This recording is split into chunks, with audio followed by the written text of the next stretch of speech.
Entonces, empecemos por los tiempos. Y estoy segura que no voy a decir novedades, y estoy segura que ustedes podrían agregar matices, y espero que nos quede el tiempo de una conversación, ¿no?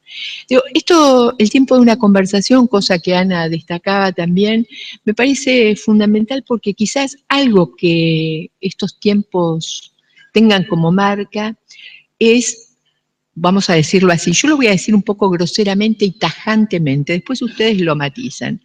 Una cuestión es la pérdida del valor de las palabras. Y la otra cuestión es una cierta dificultad bastante extendida para conversar. ¿Qué quiero decir con la pérdida del valor de las palabras, ¿no? Ustedes saben, nosotros tenemos palabras muy nobles que han ido desdibujando sus contornos, ¿no? A veces ya no se sabe a qué aluden, ¿no? Es como si se hubiera borrado aquello que las define. Y no es que las palabras no tengan sentidos, no tengan significados y no tengan historias.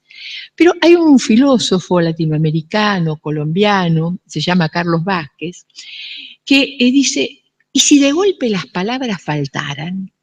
Yo no sé ustedes, pero yo a veces tengo la impresión de que uno no encuentra las palabras, ¿no? Es decir, ¿cuál sería la palabra exacta, ¿no? ¿Cuál sería la palabra para dirigírsela al otro y que el otro pudiera con esa palabra iniciar con otros una relación y una relación de saber? Y Carlos Vázquez dice, si fuéramos marchitando una a una las pocas que quedan, ¿acaso sea esto lo que está sucediendo? Esto, la fuente de nuestra soledad y penuria, el desdibujamiento del contorno de las palabras. Las palabras, dice él, no parecen decir ya nada. Hemos extraído todo de ellas. Las hemos reducido a ripios de frivolidad y bullicio. Fíjense el carácter terminante utilizado por un filósofo que además forma parte del esfuerzo que está haciendo Colombia por instalar unas conversaciones a propósito de la paz. Punto seguido. Queda la educación, dice Carlos Vázquez. Supervivencia de una quimera. Darle nombre a las cosas, recuperar la realidad hablando. Roce de lo humano sobre una naturaleza aquejada, dispuesta a responder si nos acordamos. Traigo esta referencia de Vázquez porque él hace dos cosas en este párrafo que comparto con ustedes. Destacar la importancia de las palabras y destacar también eso que queda, dice él, la educación. Yo quiero hacer una aclaración. Cuando hablo de educación y de educar, no estoy hablando necesariamente de escuelas. La educación es algo que excede a lo escolar. Queda después a trabajar qué de educar tiene trámite institucional en esos edificios que llamamos los edificios escolares, los liceos, los colegios, incluso las universidades. Entonces necesitamos esta cuestión de hablar.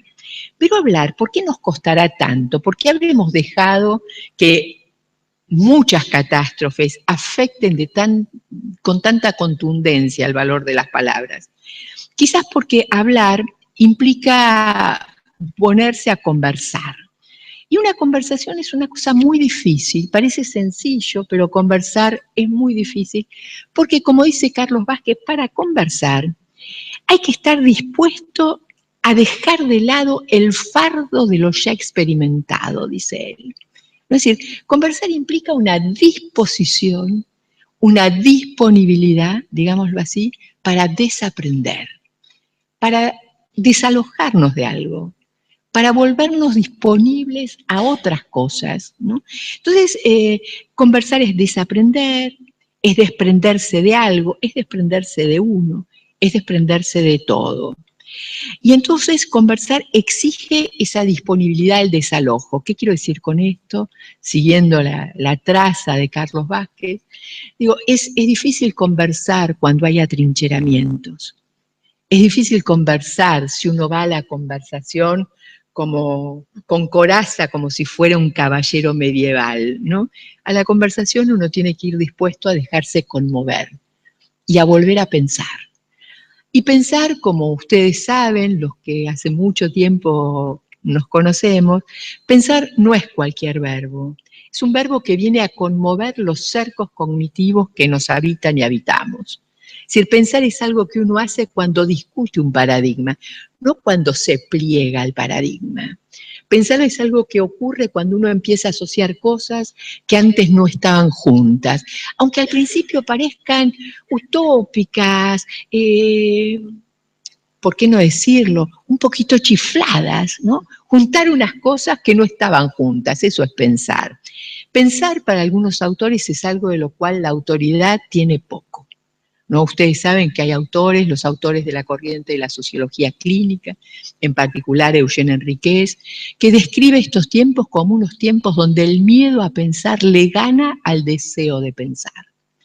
Por supuesto, el miedo a pensar, acá existirá el mismo dicho que en mi tierra, el miedo no es sonso.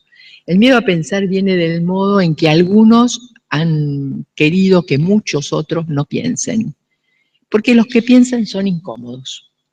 Los que piensan abren nuevos caminos, los que piensan discuten un statu quo, los que piensan no se contentan con la explicación que dice las cosas son así porque siempre fueron así.